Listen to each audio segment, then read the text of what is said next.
First, the truth. All terrorists are not Muslim. This is a false generalization that's been spread by media focus, political agendas, and misunderstanding. Terrorists come from many religions, nationalities, and ideologies. Here are examples from different backgrounds. Christian extremists. Anders Breivik killed 77 people in Norway, 2011. KKK, Ku Klux Klan, terrorized Black Americans in the name of Christian purity. Hindu extremists. Nathuram Godse, who killed Mahatma Gandhi. 2007 Samjhota Express bombing. Buddhist extremists. Attacks on Rohingya Muslims in Myanmar and Sri Lanka. Jewish extremists. Bara Goldstein killed 29 Muslims in Hebron, 1994. Atheist or political groups. LTTE, Tamil Tigers in Sri Lanka, non-religious Marxist group. FARC rebels in Colombia, political, not religious. So terrorism is not a religion's problem, it's a human problem. Then why do many people think terrorist equals Muslim? Because of media framing, global politics, and stereotypes. Media bias. When an attacker is Muslim, headlines say Islamic terrorist. When he's not, it says gunman, lone wolf, or mentally unstable. Geopolitical focus. Wars in Muslim-majority countries like Iraq, Afghanistan, Syria, and Palestine dominate the news. That creates the illusion that terrorism only comes from Muslims. Post-9/11 narrative. After the 9/11 attacks, global media heavily linked Islam to terrorism. This created fear and misunderstanding that still continues today. Ignorance about Islam. Many people don't know that Islam literally means peace. The Quran teaches, if anyone kills an innocent soul, it is as if he has killed all mankind. Quran 5:32. What's really behind terrorism? Terrorism is driven by political, social, or economic causes, not religions. People become extremists due to injustice or occupation, revenge or loss, poverty or manipulation, misinterpretation of religion by corrupt leaders. These are human and political reasons, not Islamic ones. In reality, there are 1.9 billion Muslims in the world. If Islam truly encouraged terrorism, the world would not exist in peace today. In every terrorist attack, Muslims are often the first victims. In Iraq, Pakistan, Syria, and Afghanistan, most terror victims are Muslims themselves. Conclusion: terrorism has no religion. Terrorists misuse religion for power and revenge. Islam is not the problem, extremism is.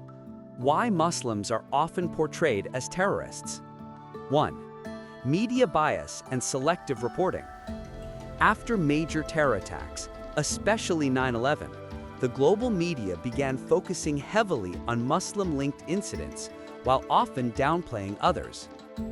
If the attacker is Muslim, headlines say Islamic terrorist attacks. If the attacker is non-Muslim, they say lone wolf, gunman, or mentally ill. This creates a psychological link in the public mind.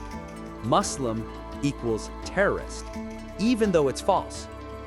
Media coverage shapes perception, and decades of one-sided reporting built a global stereotype. 2. Political interests and power. Many world powers benefit from keeping the Muslim threat narrative alive.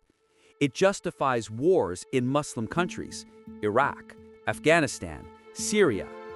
It supports weapons sales, foreign interference, and control over oil-rich regions. It distracts people from the real causes of violence, politics, occupation, and inequality. In short, labeling Muslims as terrorists has been used as a tool of propaganda. 3.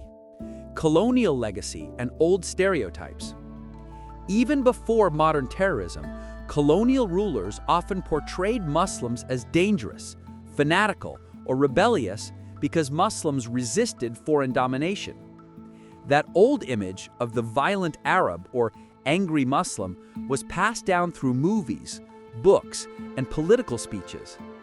Modern media just updated the same old story. 4. Lack of knowledge about Islam. Most people who fear Muslims know very little about Islam. They don't know Islam means peace. Muslim means one who submits to peace. The Quran says, "Whoever kills an innocent soul, it is as if he has killed all of humanity." The world often judges Islam by the actions of a few extremists, not by the actions of the 1.9 billion peaceful Muslims who pray, work, and live ordinary lives. 5. Cinematic and cultural influence. Hollywood and Western TV shows have also strengthened this stereotype. In many movies and series, the villain is often wearing Arab clothes, speaking Arabic phrases, shown as violent or anti-Western. This repeated image affects people's subconscious, and they start fearing an entire group because of a fictional image. 6. Fear sells. Media companies know that fear attracts attention. Muslim terrorist headlines get more clicks, more views, more debates, and more profit. So even if it's unfair, fear becomes a business model. The reality is, most terror victims are Muslims themselves in countries like Pakistan, Iraq, and Afghanistan. Muslims around the world condemn terrorism again and again. Islam does not teach hate. Extremists twist religion for power. The truth? Terrorism has no religion. Islam stands for peace, justice, and compassion. Muslims are not terrorists. They are the first victims of terrorism and the loudest voices against it. Political interests and power behind terrorism. Political interests and power behind terrorism. 1. Terrorism is a political tool, not a religious one. Terrorism is often used by political groups and governments to achieve goals they can't reach through diplomacy. It becomes a weapon of fear, manipulation, and control. Many so-called religious terrorists actually fight for political power, revenge, or dominance, not faith. 2. War and power, the hidden agenda. Behind every major act of terrorism or war, there is often a political or economic motive, like control over oil and natural resources, strategic military presence, weakening rival nations, selling weapons and arms. For example, after 9/11, the US invaded Iraq, but Iraq had no connection to the attack. It did, however, have vast oil reserves. Terrorism became the excuse for endless wars, giving certain powers more global influence. 3. The fear industry. Politicians and media often use the fear of terrorism to justify strict security laws that reduce freedom, distract citizens from domestic problems like corruption or unemployment, gain votes through fear-based politics, like, "Vote for us, we'll protect you from terrorists." Fear becomes a political currency. Terrorism becomes profitable for those who trade in fear. 4. Weapon trade and profit. Every war against terrorism brings massive weapon deals. Countries that talk most about peace often sell the most weapons. Billions of dollars flow through defense companies. Powerful nations fund both sides, sometimes supporting rebels to weaken rivals. The more the conference grows, the more money and power they gain. It's a vicious cycle. Terror, war, weapons, profit, more terror.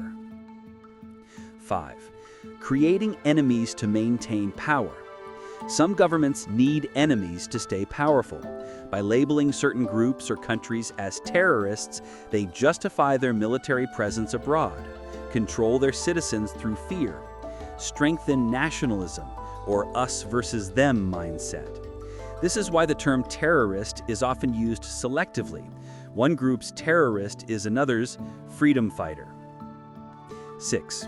Funding and political manipulation.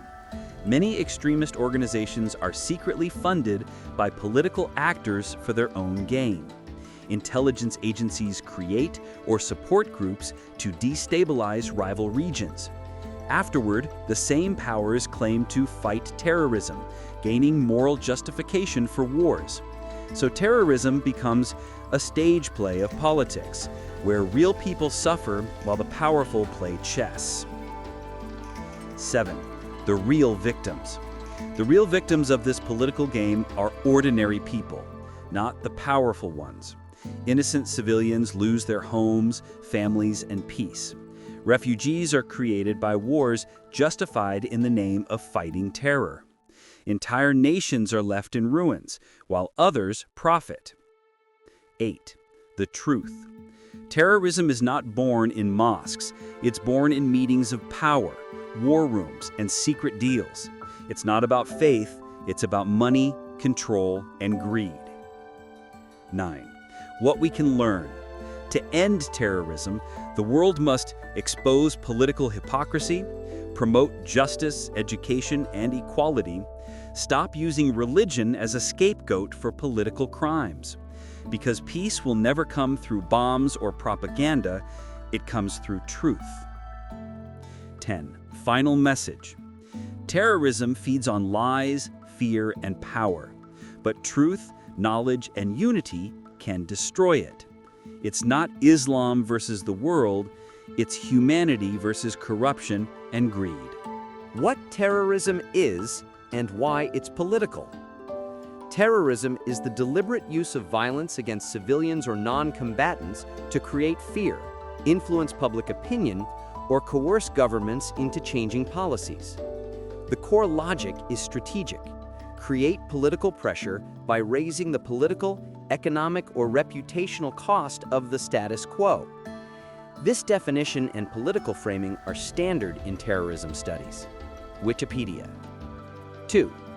The strategic logics terrorists try to exploit. Scholars have identified several political goals that terrorism can serve, even if it's morally wrong or counterproductive. Coercion, force a government to change a policy, e.g. push for withdrawal of foreign troops.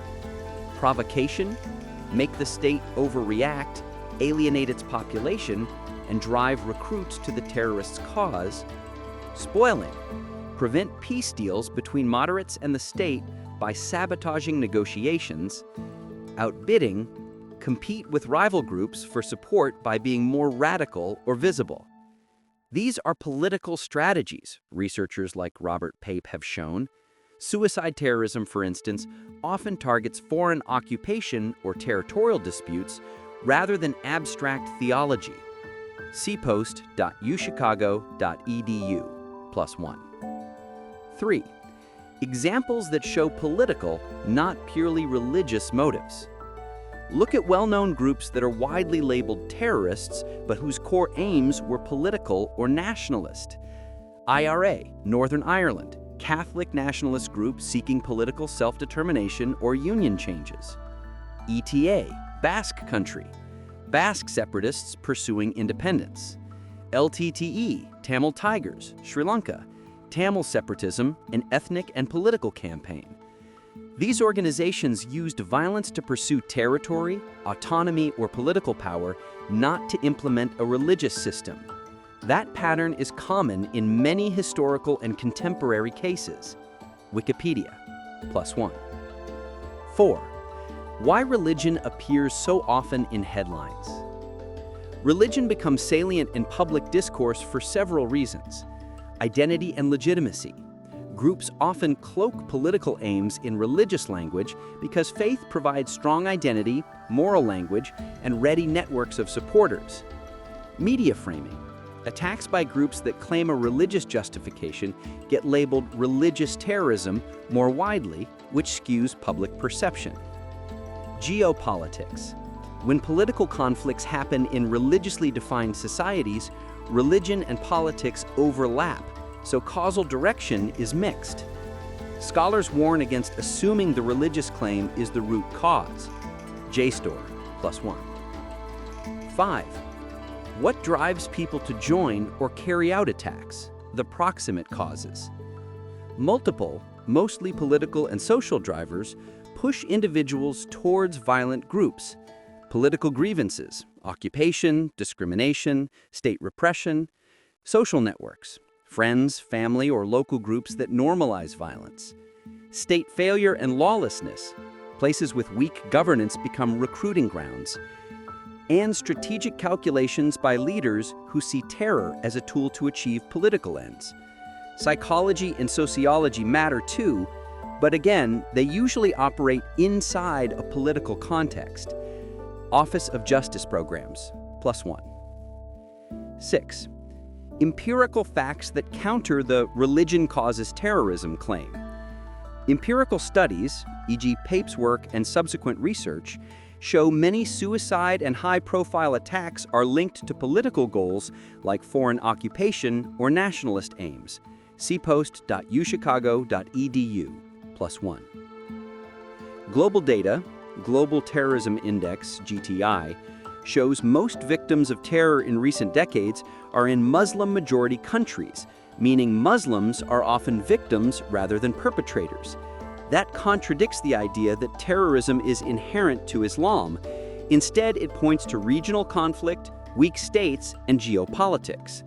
Institute for Economics and Peace, +1. 7. So, religion can be a tool, but typically isn't the root cause. Religion provides symbolism, recruitment narratives, and moral language, but the root drivers of terrorism are overwhelmingly political. Territory, power, foreign occupation, repression, ethnic or sectarian competition, or political exclusion. Treating terrorism as purely a religious problem misses the political grievances and structural conditions that produce it, and it can make policy responses ineffective. FSI 9 prod.s3.us-west-1.amazon.aws.com, +1. 8. What this implies for prevention and policy.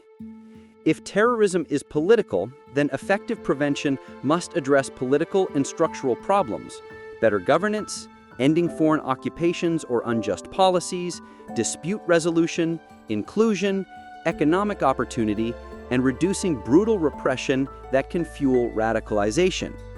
Military action or only policing will not fully solve problems rooted in political grievances.